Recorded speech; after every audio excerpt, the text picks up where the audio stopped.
जब मेरी first salary आएगी तो मैं सबसे पहले अपने लिए एक आईफोन लूंगी, अपने लिए एक लॉन्ग वेकेशन पे जाऊंगी और अपने दोस्तों को एक पार्टी दूंगी बहुत बड़ी। क्या आपकी भी मेरी तरह एक बहुत बड़ी बकेट लिस्ट है to utilise the money you get from your first salary?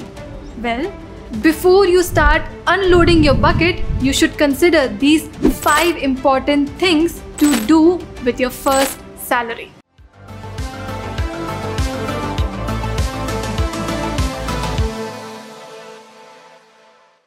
Firstly, with your first salary, you should pay off the loans as soon as possible.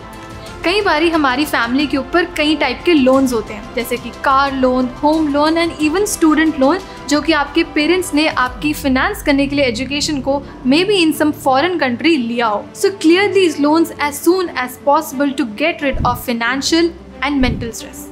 To understand this, let's see the following scenarios. So the first scenario can be of credit card date.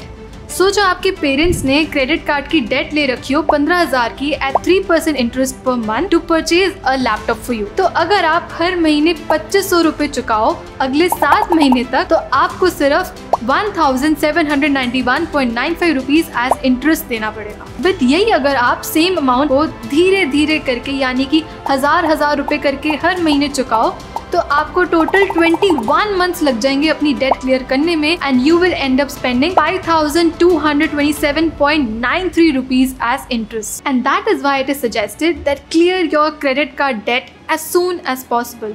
Because यही अगर आप 7 months में अपनी date clear कर लेते हो, then you can save 3,435 rupees in interest, which is a decent sum. And moreover, अगर आप अपनी डेट जल्दी क्लियर करते हो, it can even give you a decent credit card score, which can be beneficial if you want to borrow money in future.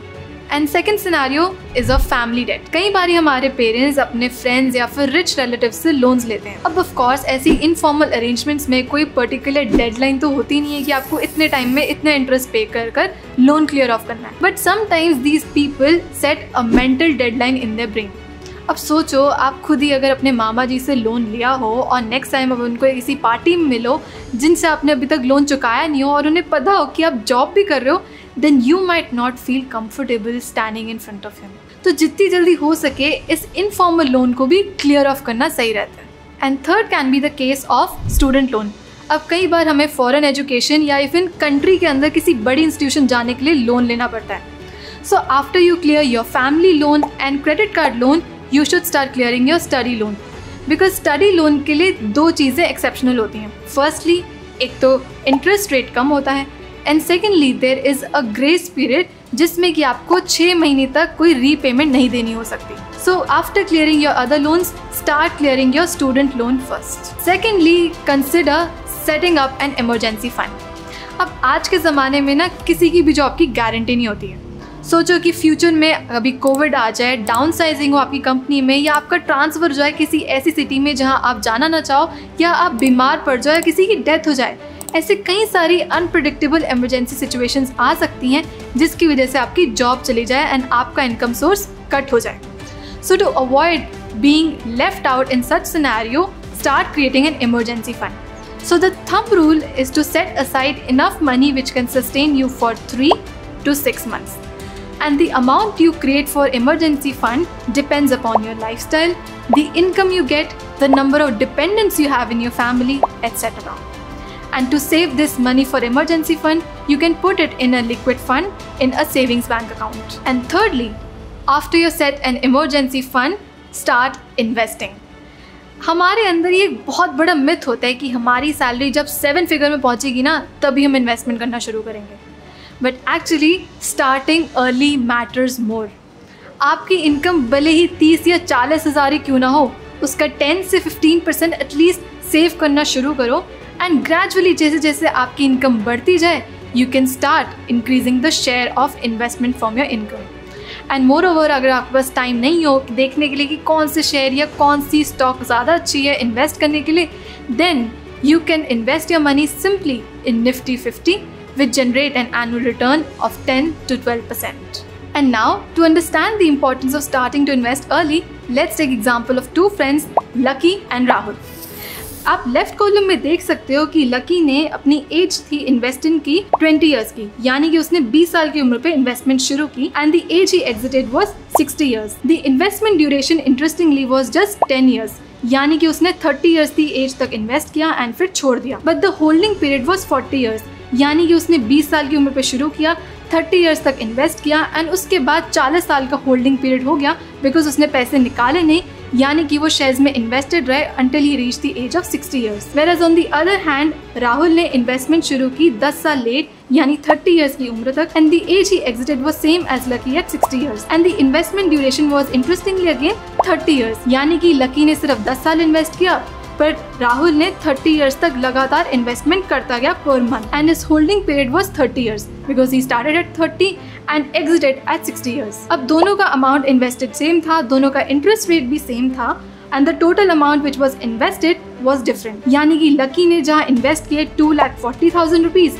तो राहुल ने invest किए 7,20,000 rupees, यानी कि डबल से भी थोड़ा ज्यादा। एंड लास्टली इंटरेस्टिंगली जो कॉर्पस अमाउंट बना वो लकी का ज्यादा था, तो भले ही उसने थोड़ा सा कम टाइम इन्वेस्ट किया but he was able to generate more corpus, that is 81,27,183 rupees. Whereas Rahul का कॉर्पस जो जनरेट हुआ था despite investing more amount was 45,20,796 rupees. So Lucky ने 33.9 टाइम्स ज़्यादा अर्निंग की from his investment than Rahul which was only 6.3 times. And that is why starting early by at least 10 years, Lucky was able to generate more money than Rahul, who invested more amount but started late. So जितना जल्दी हो सके उतना जल्दी investment शुरू करो। And अब हमने बात कर ली है अपने लोन्स क्लियरेंस की, इन्वेस्टमेंट की एंड सेविंग्स की। एंड अब बारी आती है to unload our bucket list, यानी कि एक्सपेंडिचर। एक्सपेंडिचर के लिए एक फॉर्मूला हमने बनाया है, that is income minus savings is equal to expenditure. यानी कि जब आपने ये सब अपनी झंझटें सुलझा ली हो तब आप अपना पैसा अपने लाइफस्टाइल पे स्प्लर्ज करना शुरू करो। But even this expenditure needs to be tracked and planned, because Warren Buffett ने भी एक बहुत ही फेमस कोट कहा है, if you buy things you don't need you will soon sell things you need. And अगर आप अपना लाइफस्टाइल को मॉनिटर करो you will realise that your drinks in happy hours, daily latte, ordering food on Zomato and going to restaurant with friends is actually draining your pocket more than you can afford. So keep a track of even a single penny you are spending and saving so that you are able to lead a planned and a financially secured life. And last but the most integral part, invest in yourself. सिर्फ market में invest नहीं करना, अपने आप पे भी invest करना है। हमारे अंदर ना एक टेंडेंसी होती है कि जब हम अपनी लर्निंग स्कूल में ख़त्म करके अर्निंग शुरू करते हैं तो हम सोचते हैं कि हम सर्वज्ञानी हो चुके हैं, अब हम सिर्फ पैसे कमाएंगे। Actually when we are learning we are earning side by side. So keep on upskilling yourself, take online courses, take additional courses, read books, read journals, newspapers to keep on building on your knowledge. Because even if you're there in a job, having extra skills can give you extra income and more surplus in the future to capitalize upon. So keep learning because learning is equivalent to earning in the future. And now, after watching this entire video on how you should spend your first income, I hope कि next time आप जब अपनी overflowing bucket list में एक और चीज़ add करो तो आप साथ ही में एक प्लान भी क्रिएट करो अपनी प्रायोरिटीज़ का on what needs to be cleared before you start unloading your bucket. So are you ready for it?